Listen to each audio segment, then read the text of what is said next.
Howdy, everybody. Welcome back and happy Skews Day to you. Today's October 26th, 2021. I'm Trae Crowder, and that's Mark Agee. What's up, Mark?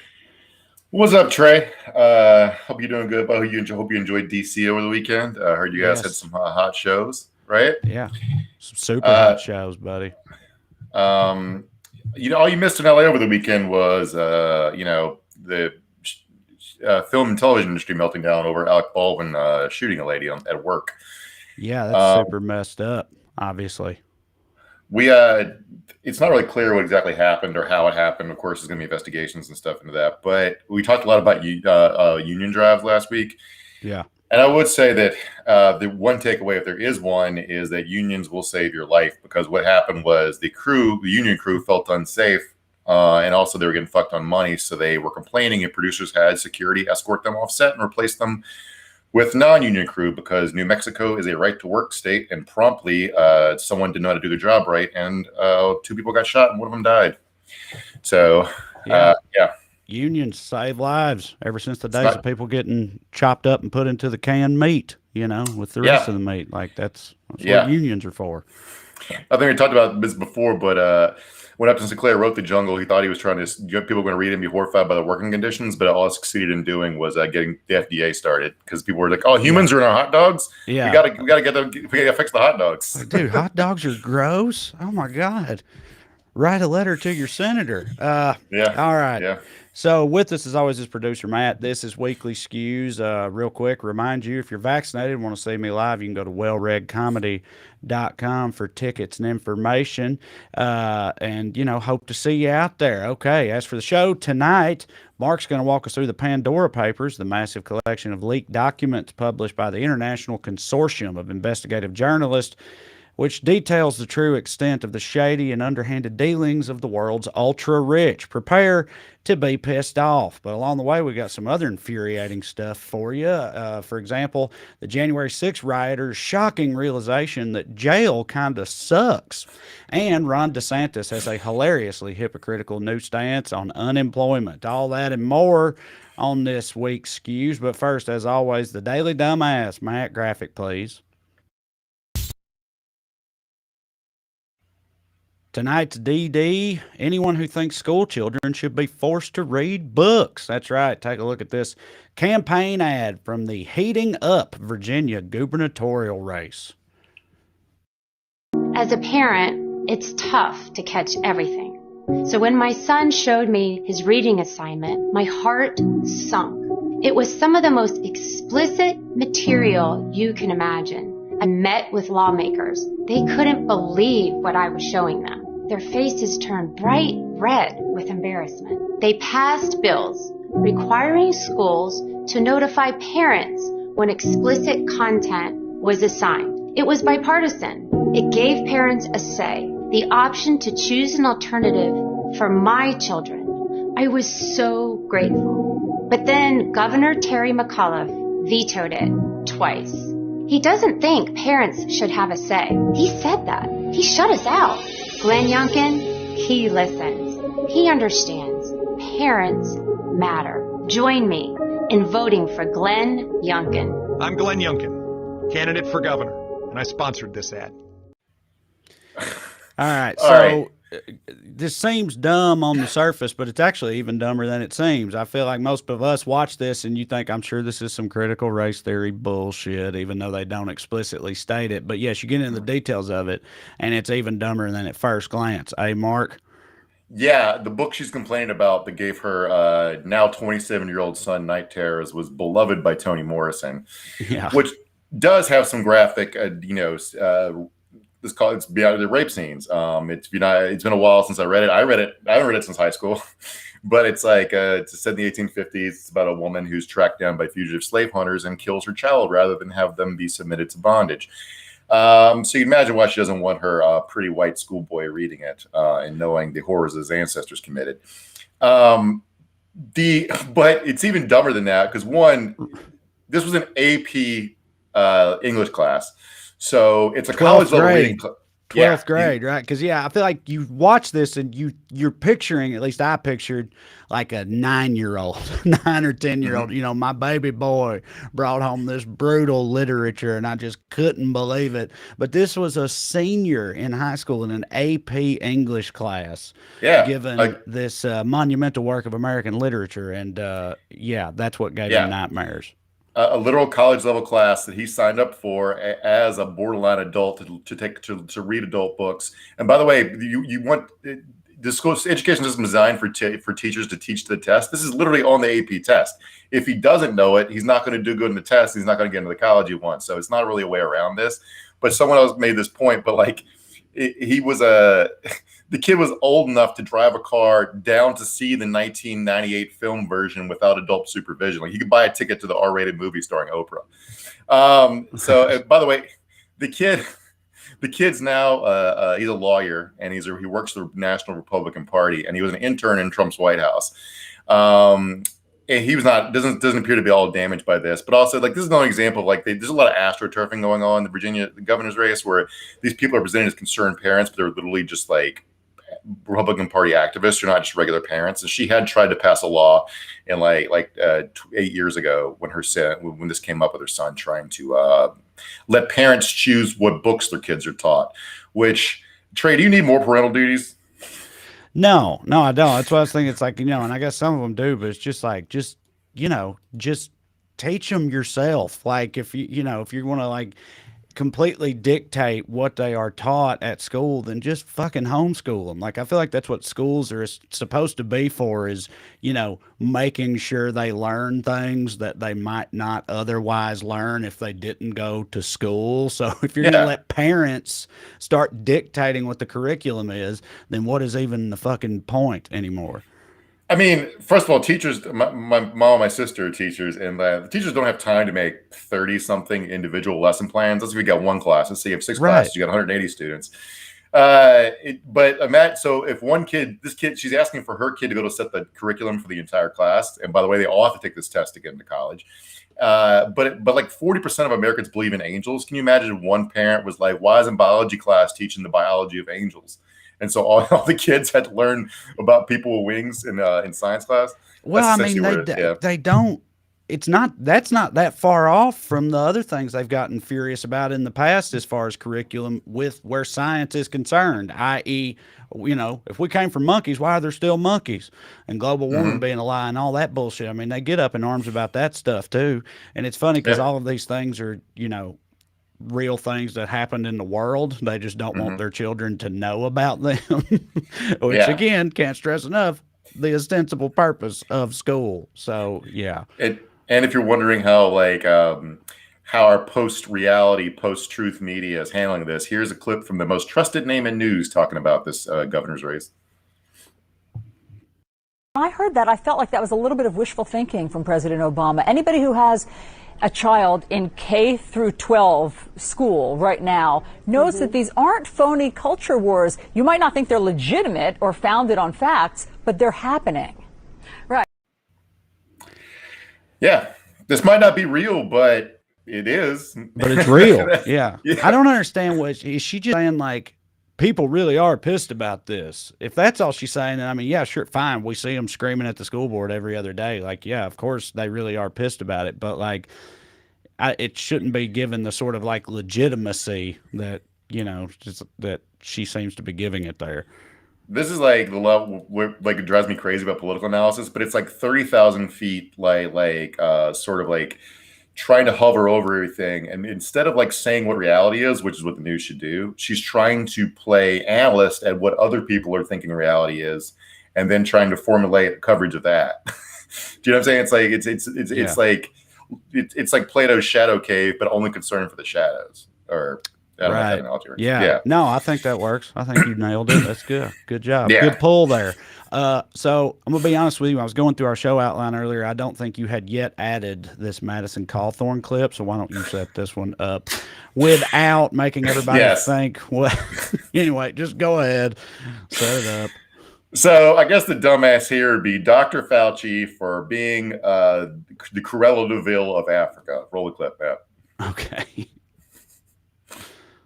Madam Speaker, today I am calling for the creation of a formal commission to investigate the true origin of COVID-19, the role Fauci played in its creation, the false statements he made to members of Congress under oath, and why the hell Americans are funding the torture of puppies in Africa.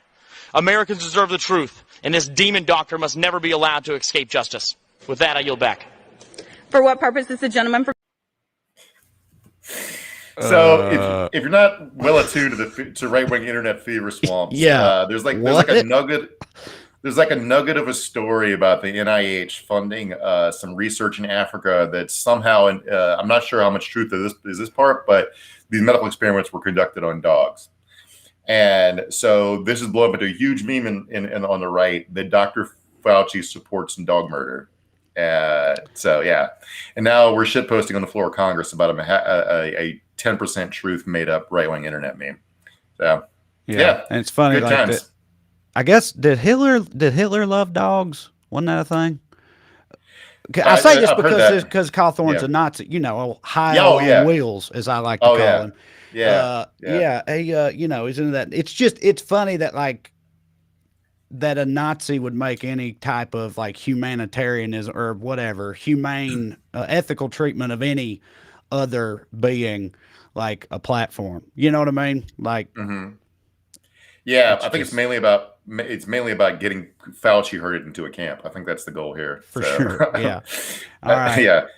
Congress is really on one lately. People have been chanting "Let's go Brandon." You know what the "Let's go Brandon" thing?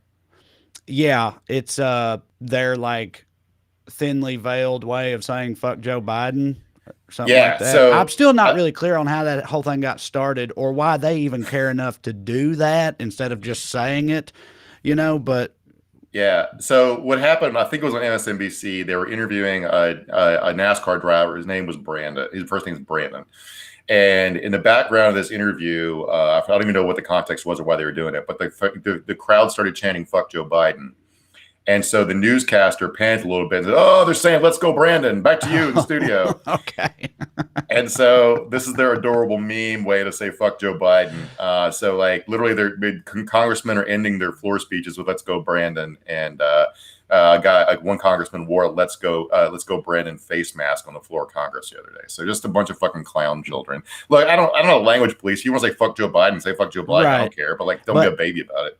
Yeah, exactly. Well, thinking about it further, it is kind of totally in keeping with their general philosophy of, I feel like they love to not say exactly the thing that they are saying. Do you know what I mean? Mm-hmm. When it's just just say, "Let poor people die." If you're against any, universal health care, and just say you're cool with poor people dying, but they won't say it. And it's just say you're afraid of black men or whatever when they talk about police feeling threatened and shit like that. I feel like they very often don't actually say what they're thinking. So it actually totally tracks that they would have "Let's go Brandon" instead of "fuck Joe Biden." I mean, when you just turn everything into a meme so you can say stuff without actually saying it, right? It's very, but it's just it's adorable. Just a bunch of 50, 60-year-old guys who are little schoolboys having a naughty. It's just we're being naughty, Trae.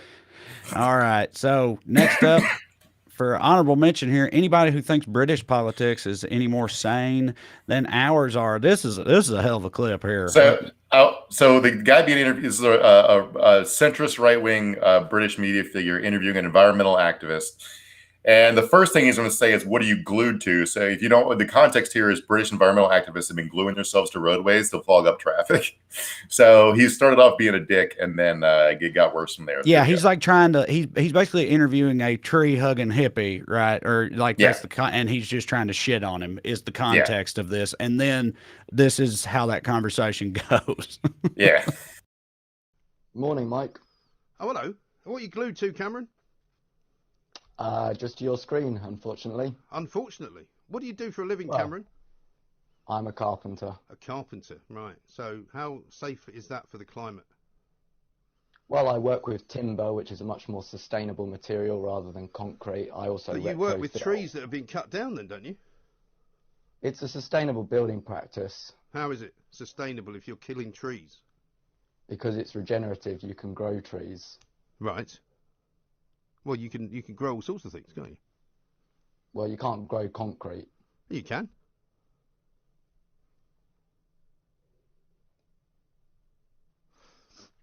See you, Cameron. Cheerio. That was Cameron. He grows trees and then cuts them down and then makes things from them. So even worse, that guy Mike Graham doubled down. He found some obscure article about a bacteria that can grow concrete. He's like, see, I was right.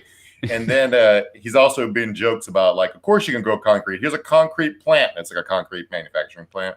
So things are really sane over there. It makes a lot of sense. Yeah, so he's like trying to say, like, you can't care about the environment if you work with wood ever, because that murders trees. It's like, yeah. You just heard trees grow back. I don't know. It's fucking it's wild. This is a ruling elite, guys. This is who's in charge of everything. Is this generation of fucking idiots? So we feel for you. I've been listening to a lot of British political podcasts lately because it's it's so far away from here. It's at least recreationally stupid. You know what I'm saying? Like they don't have 11 aircraft carrier battle groups and enough military to destroy the world. So it's like, their fuck ups are just sort of funny. But they have a way of anything seems a little more whimsical coming from them and their accent. You know what I mean? It's just easier to laugh off. Tell you what isn't easy to laugh off, Mark. Prison. Or at least jail. Yeah, this just in. Jail kind of sucks. That's right. Our next honorable mention is old Cooey. I'll remember Cooey. If you don't, you will in a minute. The leader of Cowboys for Trump, who and he's a dumbass for not having the foresight to go to like a fancy white jail or something. I don't know. It just seems like jail didn't work out for him, and this has been a startling revelation. Let's hear it from the man himself. And after that, they threw me in the D.C. Department of Corrections for a total of 3 weeks. The first 9 days of which was spent in total 24-hour-a-day solitary confinement. They didn't let me take a shower. They didn't let me use the phone. I was called the effing white cracker. I was just verbally assaulted, treated miserably. But unfortunately, a lot of the treatment that I received in January 6 is driven by the liberal left, because the liberal left has told the populace that all the Trump supporters are racist. So can you imagine the treatment that a Trump supporter gets when you get thrown in a D.C. Department of Corrections jail whenever every jail guard there is black and they've all been told that you're the racist person? It was very difficult, y'all, and it was very hard. All right, so I mean, I wonder, maybe they saw the news and saw the Confederate flags at the Capitol on January 6th. That could have been it. Also, he shouldn't be mistreated in jail, but every time you complain about something like solitary confinement shouldn't exist because it's psychological torture. What do they always say? If you don't do the crime, if you don't do the time, do the time, don't do the crime. Yeah, exactly. That's what I was going to say. It's like, we talked about this before. Marjorie Taylor Greene, I think, she was on some tirade about how horrifically these people are being treated. And it's like we said, like, it's just them talking about how there are these inherent problems with the nature of our criminal justice system and the way that it treats people. And it's not, rehabilitative. It's, just punitive only and all this type of shit. And you hear them say it and it's like, yeah, oh, no shit. That's what we've been saying for forever. But of course, the context of it, them only caring now, them, if you can't do the time, don't do the crime, all that bullshit just really makes it all more, gives it a little bit of a different flavor. You know what I mean? Because it's like it's wild to watch somebody make like a good point in such a bad and off-target fashion. You know what I mean? Like, still be so wrong while saying something that, fundamentally I would otherwise agree with. It's a wild thing that they're able to do. I and only I should have human rights. Right. That video is from a big QAnon conference that happened in Vegas over the weekend. I think it was Vegas. And the newsworthy part was that Cooey turned on Trump. The big breakup. He's mad at Trump for basically abandoning them and not giving everyone pardons and yada, yada, yada, which we'll talk about in a second. But he was really funny. He said, for 4 years, we cried, lock her up, lock her up. We know she's a criminal. What did the president tell us? If I was in charge of the law, you'd be in jail. But Mr. President, you were in charge of the law for 4 years. At the end of your 4-year time, the only ones who were locked up were men like me. It's like, oh, fuck. You just you just learned in real time that Trump's a bullshitter. It's absolutely amazing. Yeah, it's that classic. There's like a comment from a Trump supporter that went viral and continues to go viral every now and then, where it's like he's not hurting the right people, Yeah. and that's how he fits. Like they want him to hurt people, they want all this bad shit to happen, just not to us. Wasn't supposed to be us that did it or that received it. It's supposed to be good for the goose, not good for the gander, Trae. Yeah, I'm the gander. Give it to the goose. See, so Cooey's out of jail now. Like I said, he spent 3 weeks in jail. But some people aren't so lucky, haven't been lucky enough to get out yet. There's still a whole wing of MAGA people in jail in D.C. and recreationally to soothe their fears and anxieties. Every night of lockdown at 9 o'clock, they've taken to singing the Star Spangled Banner. Which is just like, you can imagine you're locked up for petty theft or a traffic warrant or whatever, and you're just trying to go to sleep, and you get these morons singing. They don't even. I bet you they don't know the fucking words. They're just sort of half-assing it. yeah, and they formed their own little. They call it the Patriot Wing that they're in the prison. They've got a little newsletter that they pass around, and they sing the Star Spangled Banner every night, and like. You hear this, and this is pointed out in the article that this comes from, by the way. But also, you read this stuff and you just kind of like laugh at how silly they are and everything else, and it is. But also, so in the article it's from Raw Story. They're pointing out that this is likely to just radicalize them further. Again, going back to the way our jails and prisons work, where they don't actually rehabilitate anybody or whatever, and it just makes people even worse. Well, the same thing applies to these dudes potentially, because they're in even more of an echo chamber now, and they feel like, downtrodden or whatever, like they're stepped upon. So now they're like motivated even more so to be their dumbass selves. This is their version of joining the Nation of Islam and learning how to make toilet meth. It's like this is like where they're at. Yeah, I don't doubt it'll radicalize them more. The headline speaker of that big QAnon conference was A-list Hollywood actor Jim Caviezel, who starred in Passion of the Christ and the CBS procedural Person of Interest, I believe. And for a little flavor of what his speech is like, check out this clip. Will you fight? This man says no, we'll run and we'll live. Yep, fight and you may die. Run and you'll live, for at least a while. And dying in your beds many years from now, would you have been willing to trade all the years from this day to that for one chance? Just one chance to come back here and tell our enemies that you can take our lives, that you can never take our freedom. Every man dies. Not every man truly lives. You. Yeah, he's just doing the monologue from Braveheart. Right.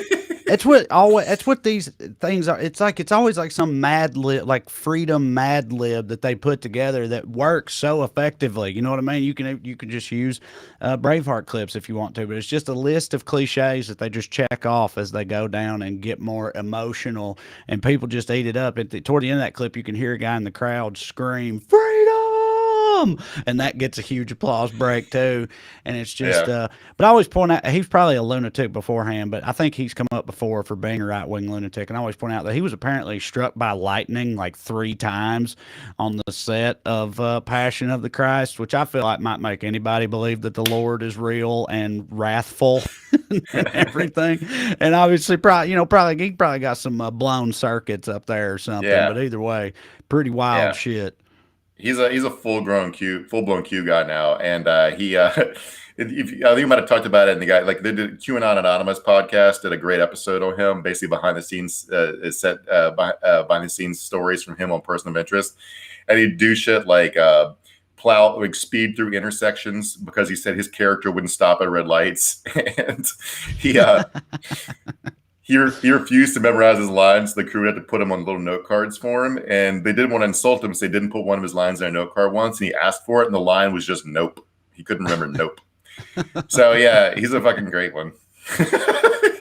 Yeah. So, but on the note of the January 6th people, the insurrectionists and whatnot, there's some actual developments on that front, right? Or reportedly, some new information coming out, new allegations that are not surprising, but still very relevant. Yeah, so Monday night, Rolling Stone dropped this investigative piece from sources inside the January 6th investigation and a couple of people that are cooperating with the investigation who were January 6th rioters, that they had a bunch of meetings to plan the insurrection with members of Congress and told them that President Trump will give them blanket pardons. Which, of course, if true, would, I'm not sure the legal framework for holding people accountable for a promise, but it should be politically explosive. It should be fucking a death sentence for political careers. We know it won't be. Paul Gosar, pretty hilarious that Paul Gosar is a dentist and congressman. He's a congressman from Arizona whose family openly campaigns against him. All his brothers and sisters say he's a loser and a moron and a psycho. He got asked about it, and he said, "Well, I didn't meet with them. My staff probably did." I thought that was Mo Brooks that said that. I thought it was Gosar. Well, whatever. It was one of them because it was Mo Brooks, Boebert, Masson Cawthorn, Andy Biggs, Gosar, Louis Gohmert are all said to have met in advance of January 6th with some of the organizers of the January 6th proceedings. And yes, as part of that, we're promised you'll get blanket pardons and stuff. And I also, my expectation is the answer to this question is ultimately nothing, not shit. But this should have actual implications, shouldn't it? Like this, of course, we've been saying they stoked the fires of this shit and we all saw it, and that's true. But I feel like this goes a step beyond that and seems like it should matter, but probably won't, I guess, because nothing ever does. But this is pretty genuinely some wild shit right here, in my opinion. Yeah, I'm finding Merrick Garland to be extremely annoying. Steve Bannon hasn't been arrested yet for contempt, even though he won't show up for a congressional subpoena. It feels like Democrats are doing the usual shit of just waiting for us to do something. Y'all fix it. We're busy. But I just love the balls on Cawthorn. He'd literally just been sworn into his first term 2 days earlier. Yeah. And he's still using Google Maps to get to the Capitol, and he's fucking trying to overthrow the government. Yeah, man.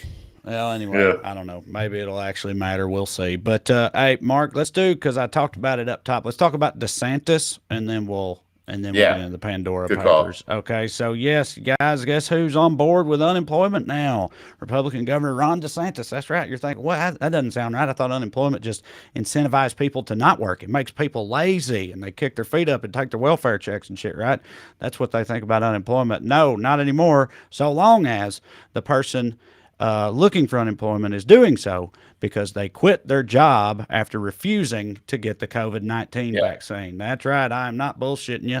This is a true thing, and it's not just DeSantis. Other states are doing it too. Some GOP leaders are favoring jobless benefits specifically for the unvaccinated. This is just one of those things we talk about, just the bald-faced audacity of their hypocrisy sometimes. It's just so they're just so shameless with it.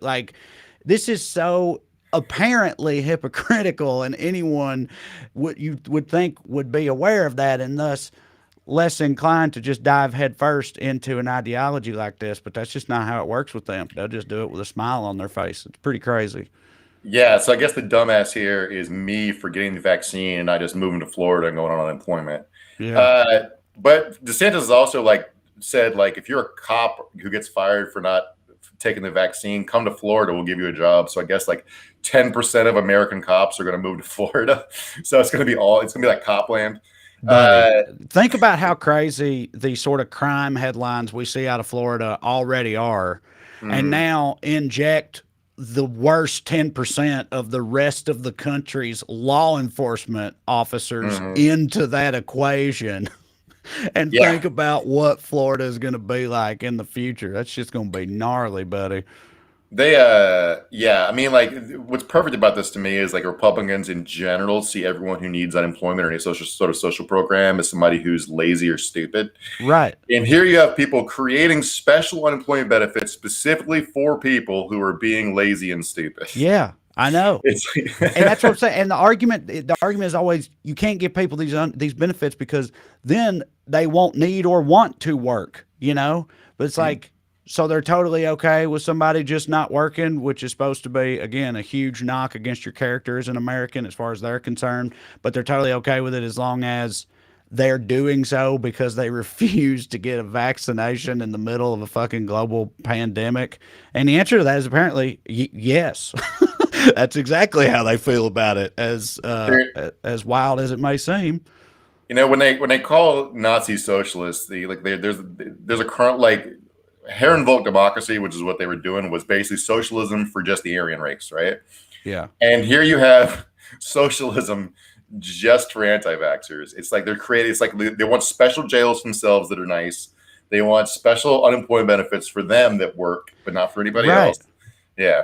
Yeah, it's exactly like the jail thing earlier, where it's like,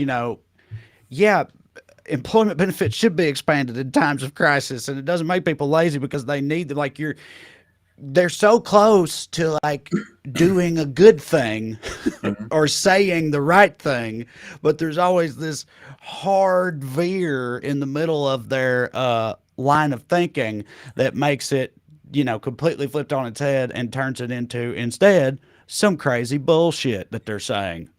They find themselves making explicitly left-wing arguments, but just for themselves. Right. They drive me it's like I would be in favor of a jobs guarantee where everyone got a job, and that would, of course, it would be hard to separate unvaccinated people without a government vaccine mandate. I would be in favor of like better job protections for people, making it harder for them to get fired, not have at-will employment where you can be fired for any reason all the time. I'd be in favor of a better social safety net that takes care of everyone who's unemployed for whatever reason, including this one probably. But they just want it for this. Right. It's just like we've said a million times over the past few weeks, the fucking it's my body, it's my choice thing with vaccines. Like, they're making hardcore left-wing arguments for these insane right-wing rationales that they have. And it's just, again, Simone Biles inside their skulls, man, the mental gymnastics that they're all doing. It's wild. All right, so let's get into it. Mark, tell us about the sorry-ass rich people and what they got going on out here. All right, so we've been having this in the back burner for a few weeks since this story dropped, and what made me want to talk about it today is that I am once again mad about Elon Musk. So part of the Democrats may be happening a big infrastructure bill that's being held up in reconciliation by Sinema and Manchin. They're proposing a tax on billionaires. And this estimate that's on the screen right now says Musk could be hit with a $10 billion annual tax bill. And he's complaining about it. He's been all over Twitter basically saying that once they take my money, they're going to take yours. He's doing the first they came for the gypsies thing. And first they came for the communists. But for, he's not. Once they get done with the billionaires, they come for the millionaires. And they're going to be taxing you, the garbage man, right? I can't believe people fall for this shit. For context, Elon Musk made somewhere I've seen different estimates between $36 and $42 billion yesterday. Yesterday. That's fucking insane. Yeah, because Tesla hit $1 trillion market cap because Hertz ordered 100,000 Teslas for rental cars. So just another example how everything's fake. Tesla hitting $1 trillion market cap, it's like they have basically the same amount of yearly revenue and profits as TJ Maxx. All right. The economy's made up. It doesn't. I know. Well, I read that, and I knew it had to do with their stock price and shit like that, But when I first read that because a rental car company ordered 100,000 Teslas, his net worth went up $42 billion in one day. And reading that, it was like, I don't think that's like, how does that? It's like you said, it's all just like it's all made up. It's like fucking Wall Street Harry Potter shit, man. I mean, you want to know how fake and all made it up is. First of all, Elon's we could do 5 whole episodes on Elon, but just as what a fraud he is. His whole "I'm going to save the world with electric cars" thing. His SpaceX plant has submitted environmental permits to turn a chunk of their land that's next to it into a protected wildlife space into an oil refinery. So he's doing that. His whole brand's fake and made up. But beyond that, one of the things he's complaining about on Twitter, he was saying that like, it's not about wealth, it's about capital allocation. I'm a more efficient allocator of capital than the government will ever be. One of the things Elon's heavily into right now is he made up his own subset of Dogecoin, I think called Shiba Coin, whose value is pegged to how many pictures of his dog he tweets. It seems like he's just making fun of all the rest of us with shit like that. You know what I mean? Yeah. So anyway, So just talking about how fake the economy is, the Pandora Papers dropped, and I'm not sure why we're calling everything papers. The Facebook Papers just dropped too, but I guess it goes back to the Pentagon Papers. But so this consortium of journalists all over the world got dumped a bunch of private financial documents from tax havens and combed through them, and they tell a very interesting tale about who pays taxes and who doesn't. Mainly, you and I pay taxes, and people that are richer than us do not. As basically it. So there's like. They total about $1 trillion of assets, and where it is pretty interesting. Matt, now's a good part to play this video. It gives a little explanation of what the papers are, what they're about.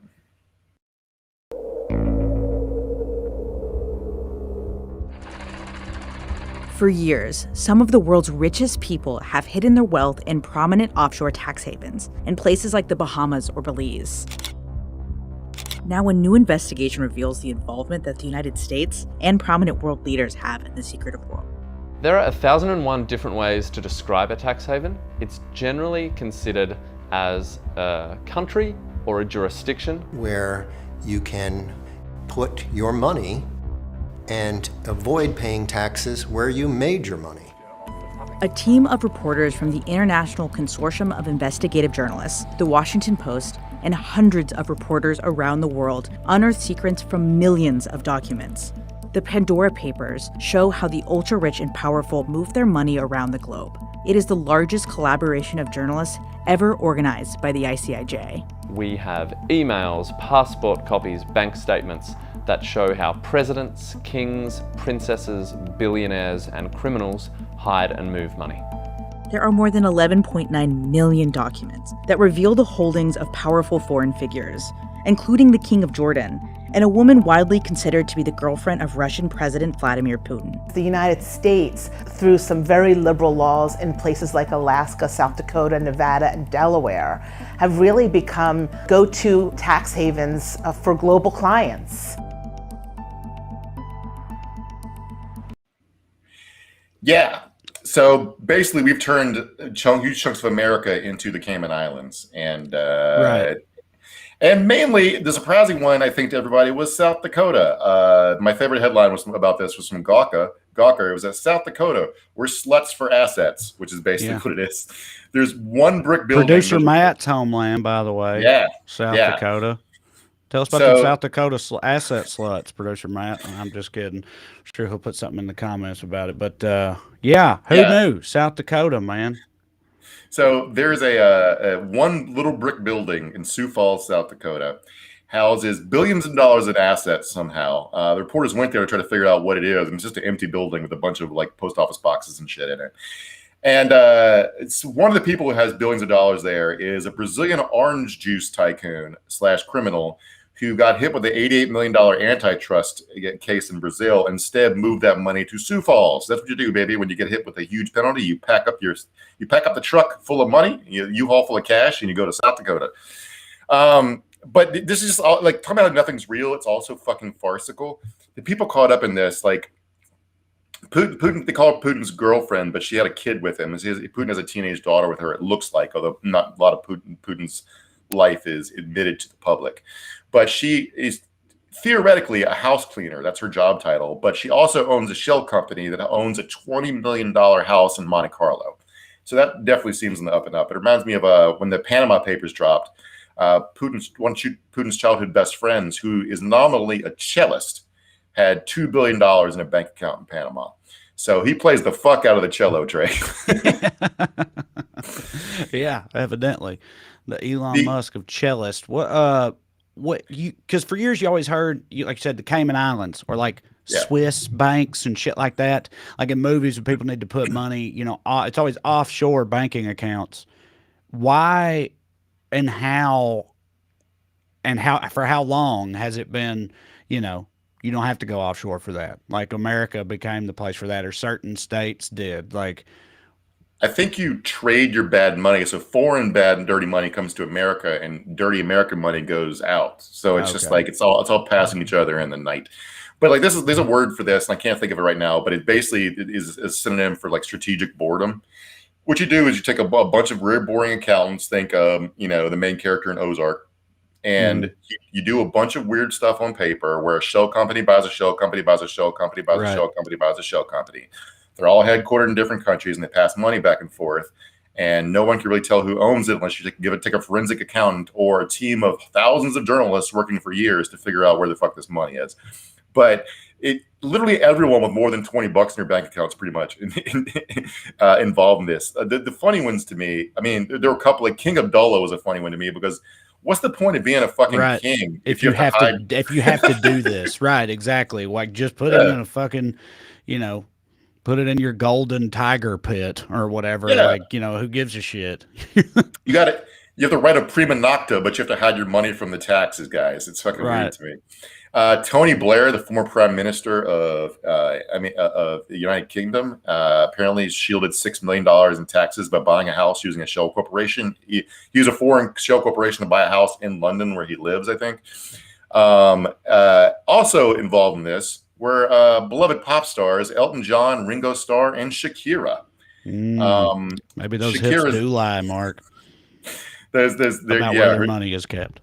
Yes, she's been in trouble in Spain for hiding from tax. Like she has a big tax case in Spain. I think she won her court case, but all that means is she successfully hid her money. But the really, really funny one to me was the 13-year-old son of the Azerbaijani ruling family is nominally the owner of a shell company that has a 33 million pound office park in London. So I know this is just a tax scheme, but it's really, really funny to imagine this kid just loves playing in office parks. Like he's just doing Home Alone shit in like a British office park. Yeah. Just like, it's fucking, yeah. I just urge him, yeah.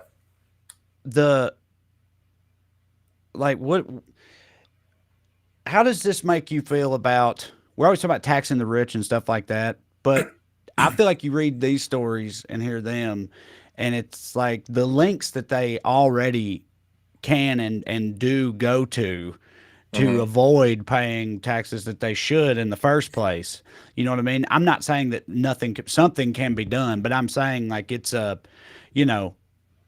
serious undertaking. It feels like actually forcing these people to just pay what should be their fair share, because clearly they have infinite resources to dedicate to the practice of hiding it all in all these fucking nebulous ass hocus pocus fashions that they already utilize anyway. You know what I mean? Have you ever driven through Delaware up I-95, Trae? No, I don't think so. So Delaware is a funny little state. There was a great article about this. I think it was a New Republic cover story years ago. It was called it the pirate state, basically. But basically, Delaware is like 5 miles of interstate to go through Delaware, and there's like a toll booth every 15 feet. Basically, it's just a tax on people passing through the state from other states to steal money from other states, right? And you ever notice how all your bills were paid to Delaware, like all your I've heard before that. I know that a lot of places are incorporated in Delaware because of their tax laws or something or whatever. Yeah. So instead of cracking down on Delaware, we've turned the whole state into a whole country into Delaware, apparently. Right. And considering that our current president is, former Senator D-MasterCard, this is just the way it's going to work, and no one has any will to change it because people that write the checks do this. And the only reason I like talking about this stuff is because to me it highlights to people like us, money is real, right? A check with a certain amount of money goes to my bank. Right. Goes to my bank account with my name on it. The IRS has my social security number. They take a percentage out of my check.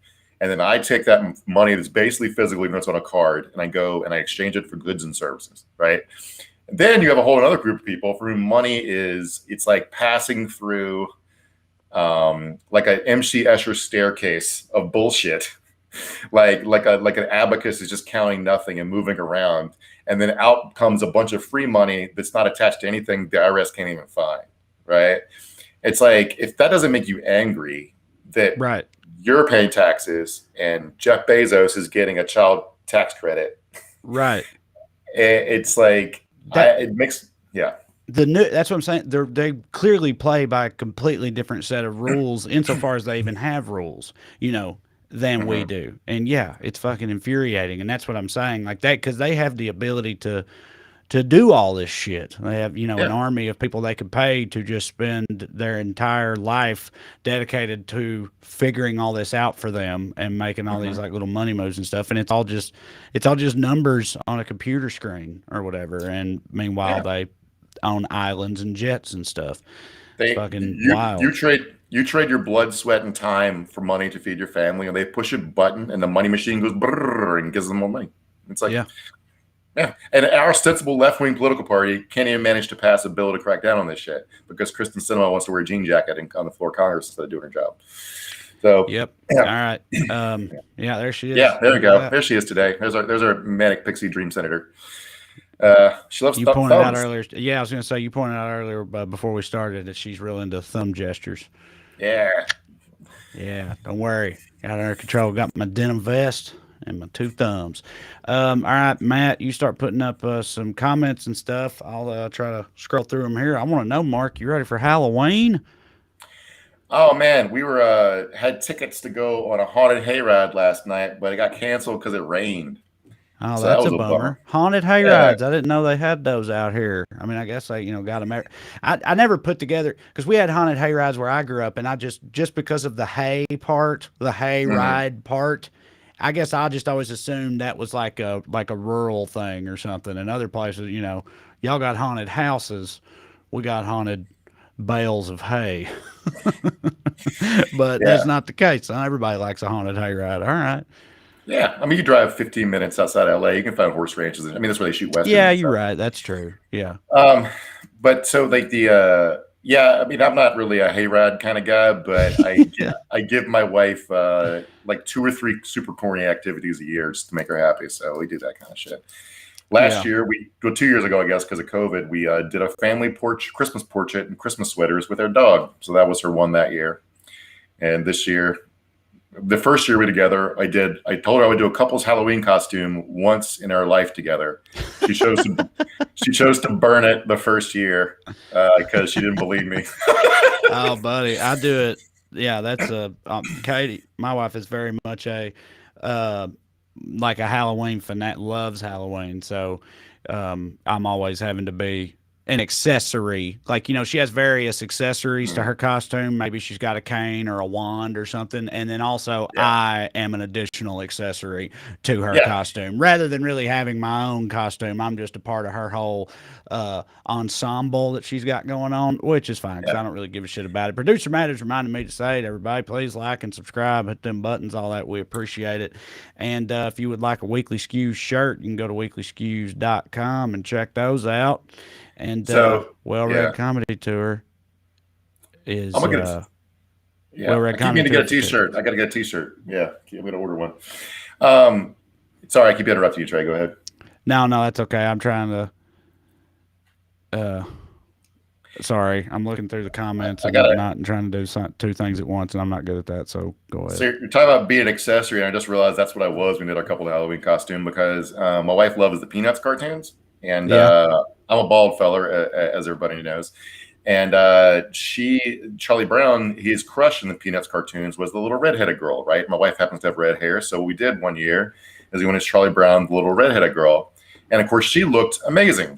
We got to wear a hot dress and do her hair up in pigtails and look beautiful. And what I got was a dumpy yellow shirt and a Sharpie with a squiggle drawn on my forehead. So yeah. Right. I did a video about that once a couple of Halloweens ago about how that often goes for guys in general. I think, it's not an isolated phenomenon for sure. Earlier this year, she was like, I could be Mary Poppins and you could be one of the penguins. Right. And, and I was like, okay, fine, whatever, that's fine. I was like Maleficent's Raven a couple of years ago, so let's just do a bird. I'll just be a bird every year. But anyway, I was like, that's fine. And then she sent me a screenshot from Mary Poppins of the penguins doing the little penguin dance, and she's like, you'll have to learn the dance. And in that screenshot was Mary Poppins and also Dick Van Dyke's character. And for the first time, it occurred to me, I was like, wait, why can't I just be fucking Dick Van Dyke? Like, wouldn't that make more sense? And she's like, I'd rather you be the penguin. But what if instead, like, how we just talked about Republicans are like socialists, but just for anti-vax benefits? What if we started a men's rights group where our only issue was Halloween costumes? Halloween costumes? Yeah. I remember I had a buddy in college once, and his would-be wife one day, girlfriend at the time, was like a sexy baker, like a little, like a baker lady, but sexy, because that's how their costumes are. And he was just a fucking donut, just a big round donut with sprinkles on it, which it was fun. But yeah. Yeah, we want to be sluts too, Trae. Let us dress up like sexy sluts. Come on. Yeah. Sorry, I'm trying to put this up here. Betty Veronica says hashtag Trae, spelled like my name, Lur Baby, Trailer Baby. I say Trailer Baby a lot. I was a Trailer Baby. I got me a couple of well, I guess mine aren't Trailer Babies. They're Trailer Babies, and they're from a long line of Trailer Babies. Anyway, yeah, not sure what I said that prompted that, but I appreciate it. I went and got a haircut at a new barbershop once in East Tennessee, and I walked in. I probably had my sleeves cut off or something like that, and I said, "My name's Trae," and the guy goes, "Trae, is that short for trailer?" And I was like, all right. I appreciate a barber to just go Def Jam off top like that, I love barbershop humor. Yeah, Bert, I'm a little bit behind in reading through the comments, and some people, before I even said the thing, were like, why couldn't you just be Dick Van Dyke's character? Like when I first said, y'all are smarter than me, because it didn't occur to me until I saw a picture of him. But yeah, let's see over here. Judy Kidder Browning says, I do Halloween disguised as a normal person. What's that? Wonder what's that mean about your the other 364 days of the year, Judy? Those are the days you dress up. Like her job is as like a demonic candy striper or something, and so Halloween's the only time she gets to dress normally.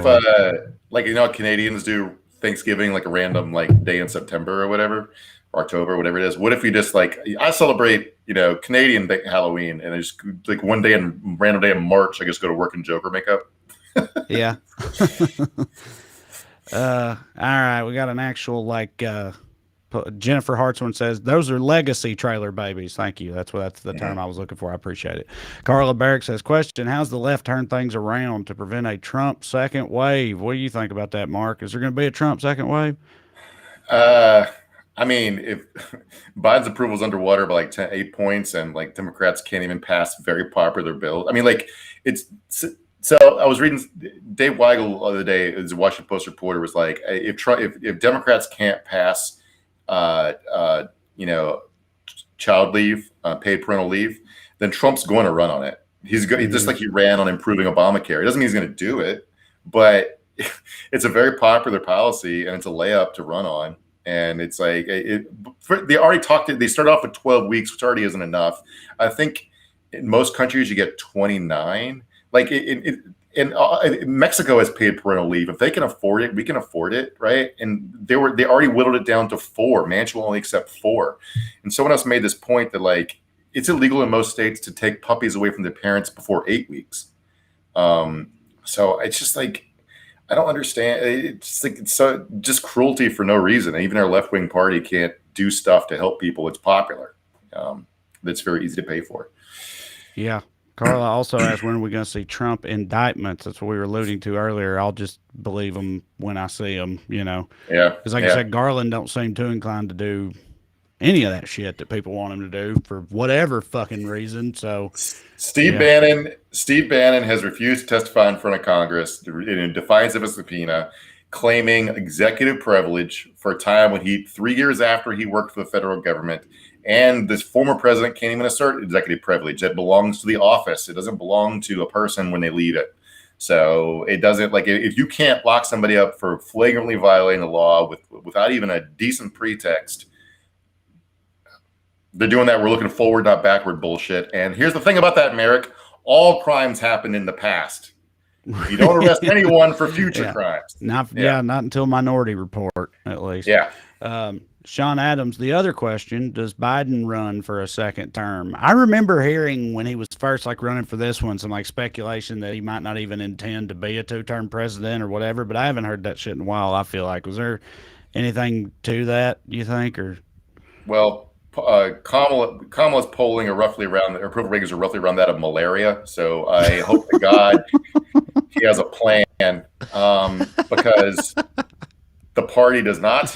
And literally old guy with sort of left-wing ambitions, but also has the trust of other old white people in the electorate, is literally the only thing holding this whole coalition together, and he's 84 years old.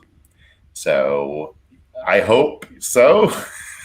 I reluctantly hope so. Yeah. It seems to me like I desperately want them to pass something too. I'm not making any kind of excuse. I'm just pointing out how shitty this is, I guess. But it's that, like, yeah, they have to get some shit done and get some shit passed. But it feels to me like if not for two people, they would be able to do that. But they're being like held hostage by two of, their own, in air quotes, in Cinema and Manchin. But that doesn't change the fact that at the end of the day, shit still just isn't happening. It's just very discouraging that I think way. There are other conservative Democrats who would very much like a lot of this not to pass. Like, for example, Mark Warner. But they don't have to put their names on it because they've designated Kristen Sinema to be the villain. Right. And it was her turn, and she stupidly volunteered for it. And now she's getting all this heat for positions they probably a lot of them share. But if it got to the floor, I would just put the bill on the floor and dare Kristen to vote against it. Right. Yeah. Yeah. Let's see here. Democrat Darlene Peterson says Democrats are not left wing. The Democrat Party is definitely true. Yeah, there's definitely a difference. I feel in this country, the Democratic Party is like moderate. Like on the actual spectrum of right to left, it's like centrist, and then the Republican Party is just, further and further to the extreme on the right. But we have very few people that are actually left wing in positions of leadership, it feels like, which sucks. In the leadership, yes, the party in general nationally has moved a lot to the left, not far enough in my opinion, but literally. The House, every House Democrat, for the most part, except for like 3 prescription drug, sleazeballs, and 48 senators at least say they're willing to vote for a lot of these awesome left-wing priorities. And it's just, even Nancy Pelosi's on board for most of it. Chuck Schumer's on board for most of it. It's just 2 fucking people, and Biden's on board for it, or at least says he is. And he could probably put more pressure on Sinema and Manchin. Well, you can't put much pressure on Manchin because Manchin likes it, but. Yeah. Wild times, man. Roscoe Muttley, is that what it says? Says Garland is a pussy. So there you go. Get that biting political analysis here from old Roscoe. I appreciate it. Yeah. Yeah. I mean, it's weird. We spent 4 years of Merrick Garland martyrdom, and then he finally gets a dream job. Yeah, I know. Right. Yeah, it's just they just all let you down in the end, one way or another. Feels like. Yeah. Through My Eyes on YouTube says it's about money, not what's right. And in keeping with the story from earlier, yes, it's always the case in this country. Yeah. When in doubt, just follow the money. It's always the fucking money.